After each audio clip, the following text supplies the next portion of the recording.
तो अब जरा ध्यान से देखना मैं क्या कर रहा हूं बेटा। सबसे पहले निकालते हैं projection of A B on line B C. तो ध्यान से देखना, projection of A B on B C. A B का प्रोजेक्शन निकालते हैं बी सी। प्रोजेक्शन याद है ना, अगर यहाँ ऊपर से लाइन फेंकेंगे तो ये ए बी का शैडो नीचे बनेगा। कैसा बनेगा देख, ए बी का शैडो नीचे आएगा ऐसा। तो ये जो ए बी है इसका शैडो ये आएगा ना बेटा, परपेंडिकुलर जब नीचे ड्रॉ कर दो तो ए बी का बी सी के ऊपर शैडो कौन आ रहा है बोल, बी डी। ए बी का बी सी के ऊपर शैडो कौन आ रहा है, बी डी। अब बी डी की वैल्यू क्या रहेगी, बी डी की वैल्यू क्या रहेगी, यहाँ पे साइड में चाहिए तो थोड़ा सा रेफर कर दो। बी डी की वैल्यू क्या रहेगी, इस वाले ट्रायंगल में cos b लगाओ, लगाओ cos b। What is the formula of cos adjacent bd upon hypotenuse. Hypotenuse कौन है देख, c। तो bd क्या रहेगा बेटा, c cos b। तो bd की वैल्यू आ गई c cos b। ये आया projection of ab on bc। Similarly निकालेंगे projection of ac on bc। तो projection of AC on BC। तो बेटा जब AC का प्रोजेक्शन लोगे BC के ऊपर तो परपेंडिकुलर जब बनेगा कौन सा लाइन आएगा, DC। तो इसका प्रोजेक्शन ये आएगा DC। तो साइड में फिर से रेफर करो, इस वाले ट्रायंगल में cos C निकालो। Tell me what will be cos C। cos C क्या रहेगा, cos C क्या रहेगा, adjacent BC divide by hypotenuse B। What is BC then, B cos C। ये आ गया B cos C। तो ये आया AB का प्रोजेक्शन और AC का प्रोजेक्शन। ऑल्सो ये जो पूरा BC दिख रहा है आपको, this is equal to BD plus BC, correct है। तो BC है कौन, B से लेके C तक है कौन, A। BD कौन है, BD कौन है, C cos B। और DC कौन है, DC B cos C। रुको अभी पहला case one, case one angle B is acute. Second one पहली से बात की अभी, केस टू देखेंगे। केस टू बस में बात नहीं, केस टू में एंगल बी को कैसे लेंगे बेटा हम लोग, ऑब्ट्यूज।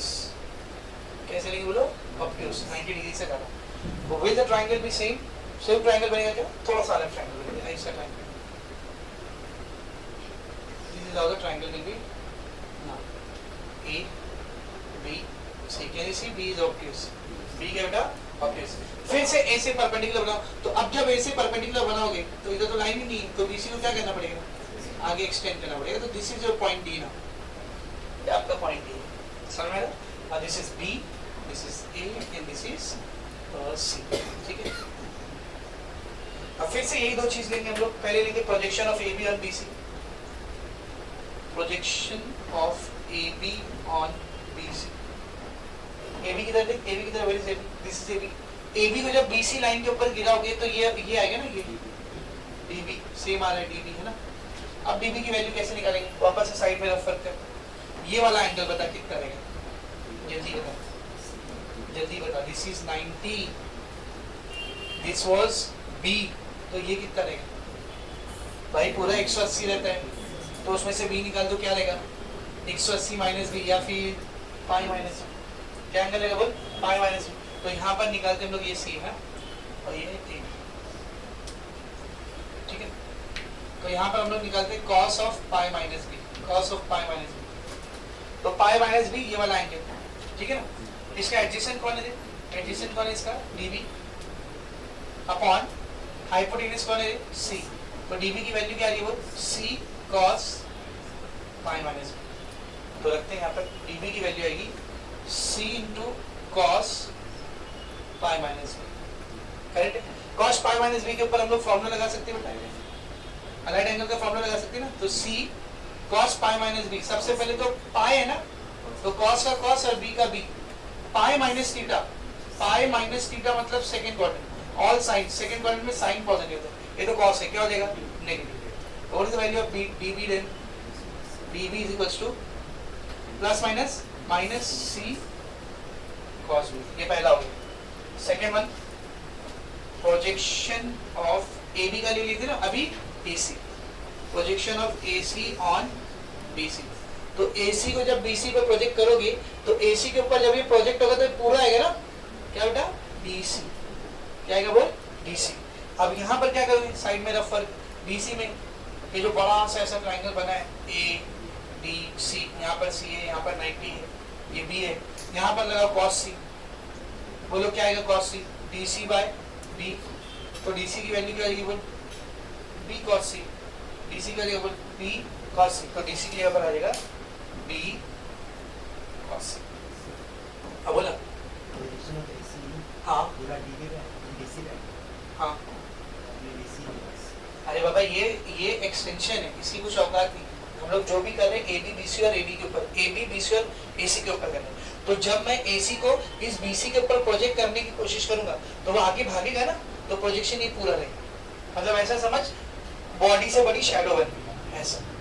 लेकिन प्रोजेक्ट तो किस पे कर रहा है, प्लेटफॉर्म कौन सा रहेगा तेरा, ट्राइंगल का बेस वाला साइड।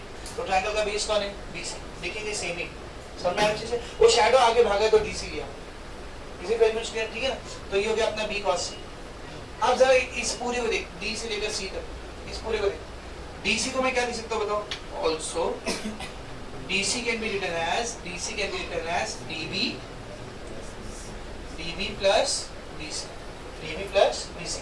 तो what is the value of D C, D C क्या है, B cos C, D B क्या है, डी से लेकर बी तक, डी से लेकर बी तक कितना था, माइनस सी cos बी प्लस बी से लेकर सी तक कितना है बोल, ए। ये माइनस वाला टर्म इधर आएगा तो plus B cos C plus C cos B is equal to, क्या प्रूफ हो गया, A is equal to C cos B plus B cos C. Same आया, ऑप्टिव है तो भी क्या है बेटा, same. Now the last case, case 3।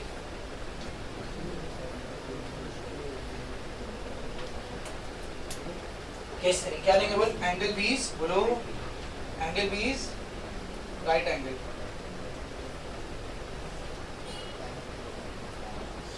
Angle भी 90 डिग्री है।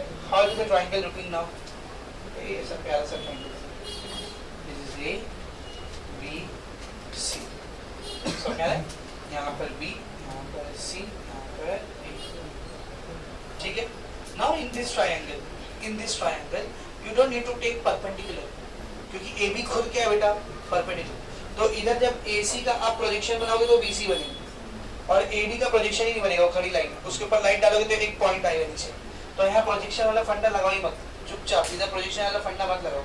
यहाँ पे क्या करो मालूम, एलएचएस आरएचएस करो, इसको ये जो लिखे आने का ना C cos B plus B cos C, इसको कंसीडर करो, consider C cos B plus B cos C, इसको कंसीडर करते हैं। तो सी को ऐसे लेंगे, सी को ऐसे लेंगे, cos B, what is B over here? 90 degree. B कितना है इधर? 90 डिग्री, ठीक है ना? Plus B cos C, cos C लगाओ यहाँ पर, cos C लगाओ क्या आएगा? cos का फॉर्मूला क्या होता है? एडजेसेंट, C के एडजेसेंट में कौन है? A, C के एडजेसेंट में कौन है? A, हाइपोटेनस 90 के लिए सामने कौन है? B, तो कितना आएगा? C cos 90 कितना होता है? 0, B से B cancel, plus A, C into 0, 0 plus A, किसकी वैल्यू आएगी? C cos B plus B cos C, आ गया ना? A is equals to C cos B plus B cos C। तो तीनों केस से सेम चीज प्रूव हो चुकी है, तीनों केस से सेम चीज प्रूव हो सकती है। तो हम लोग क्या लिखेंगे, from cases 1, 2 and 3 hence proof that क्या प्रूव हो चुका है, A का वैल्यू बराबर है किसके, C cos B plus B cos C, ठीक है ना। अच्छा अगर ये नहीं पूछा रहेगा तो ये पूछा रहेगा, ये पूछा रहेगा तो इतना करने का क्या करने का, similarly B is equals to A cos C plus C cos A and C is equals to A cos B plus B cos B। तो ये आपका हो गया प्रोजेक्शन, ये क्या हो गया बेटा, प्रोजेक्शन रूल। इजी। अब प्रोजेक्शन रूल वैसे तो अभी तक एक ही बार है। अच्छा क्या हो अगर प्रोजेक्शन रूल आपको आया, आप ये पूरा भूल गए तो लिटरली इतनी जगह में मिलेगा। अब यूज द शॉर्टकट, वो जो प्रूफ कर रहा है ना उसका एलएचएस, सॉरी आरएचएस लिखते हैं। RHS लेते हैं. What is the RHS C? C cos B plus B cos C. Now we will use cosine rule. क्या यूज करेंगे हम लोग? Using cosine rule. तो cosine rule यूज करके प्रोजेक्शन रूल बड़े आराम से सॉल्व हो जाता है. देखो using cosine rule. cosine rule सिखाया था अभी प्रूव भी किया ना cosine rule को. क्या है देखो सब लोग ध्यान से देखो. बेटा ये C को ऐसे रहते, cos B की जगह पर क्या है? B है ना, कौन नहीं है? A और C. तो a square plus c square minus b square by 2ac plus b को ऐसे रहते, cos c की जगह पर कोसाइन रूल लगा. c है, कौन नहीं है? ये वाला. a square plus b square minus c square by 2a. तो कोसाइन रूल लगा. अब देखो क्या होगा यहाँ पर. a c से ac, a b से ab कैंसिल. ऊपर क्या बचा? a square plus c square minus b square by 2a. यहाँ पर क्या बचा? a square plus b square minus c square by 2a. दोनों के अपॉन में 2a कॉमन. ऊपर क्या बच गया? a square plus c square minus b square plus a square plus b square minus c square. a square plus c square minus b square plus a square plus b square minus c square divided by 2a. क्या क्या cancel हो रहा है? Minus B square plus C square minus C square cancel. A square plus A square 2a square divide by 2a. 2 से 2 cancel, a से square cancel. क्या आ गया? a. क्या आ गया? LHS. RHS से स्टार्ट किए, LHS को प्रूव किए. तो in case you have been asked about projection rule and आप ये भूल गए कैसा करने का था, तो ब्लैंक छोड़ने से अच्छा ये करके एटलीस्ट मार्क्स को मिलेगा कुछ तो. एंड माइट बी पॉसिबल अगर 3 मार्क्स का क्वेश्चन है तो आपको पूरा 3 भी मिलेगा, क्योंकि उधर मेंशन नहीं था कि आपको कोसाइन रूल यूज करना है या क्या यूज करना है. समझ में आ रहा है? तो आपने कोसाइन रूल यूज कर दिया, तो सर इतने से भी 3 मार्क्स मिल भी सकता है. 1 मार्क्स यहाँ पे कोसाइन रूल बराबर लगाने पे, 1 मार्क्स यहाँ पे कोसाइन रूल बराबर लगाने पे, सॉल्व करके ए लाने पे 1 मार्क्स. समझा? तो अगर आप ये पूरा भूल जाते हो तो आपको ऐसा करना है. लेकिन अगर ये याद है तो डोंट टेक रिस्क. अगर ये पूरा याद है तो रिस्क मत लो, ऐसे ही सॉल्व करो so that you don't lose marks. समझ में आ रहा है अच्छे से? Is it very much clear? ठीक है ना? तो यहाँ पर ट्रिग्नोमेट्रिक फंक्शन के भी सारे थ्योरम क्या हो गए? फिनिश. Now we start